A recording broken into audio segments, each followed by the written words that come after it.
What role do you think China has played in the development cooperation between China and Africa, how China promoted the development of Africa continent? Absolutely. Through the Belt and Road Initiative, China has had many contributions to the African continent, whether it's in infrastructure, energy, food security, mining, oil and gas. Sierra Leone particularly, we're a country that does not discriminate any country. We will tend to discriminate countries that do not share our moral values or that do not respect our sovereignty or undermine the partnership that we have. But we have not had any such country, and we have a fantastic relationship with China. And I think China equally, like I said, like every other great nation in the world, economically, military-wise, has the responsibility to raise its voice for injustice, regardless where it's happening, whether it's in China, in Africa. It is that sort of global leadership that we expect of the P5s, for example, to give attention to African conflict, like in Sudan and the Sahel, the region we're coming from. That region is consumed in terrorism today.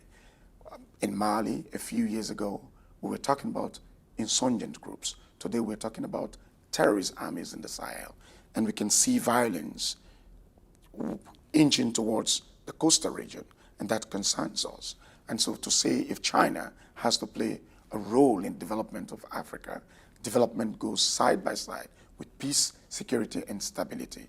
As much as it is very much involved in the economic aspect of our relationship, Africa and China, I think China must join the other civilized nations of this world to ensure that the conflict in Africa are minimized to the barest minimum.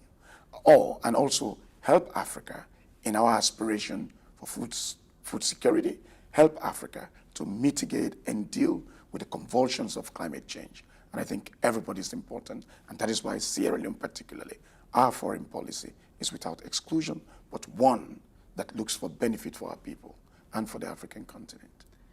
Your President Bill visited Beijing this February and signed a joint statement on strengthening the comprehensive strategic partnership between China and Sierra Leone. What is your expectation for the future cooperation? Very well. I mean, some of these documents that we have signed may have come, in fact, a bit late, because most of the entails of those documents are on the ground right now being implemented. But of course, we look forward to FOCAC because we signed agreements that have to be consolidated by the two leaders on the margins of FOCAC.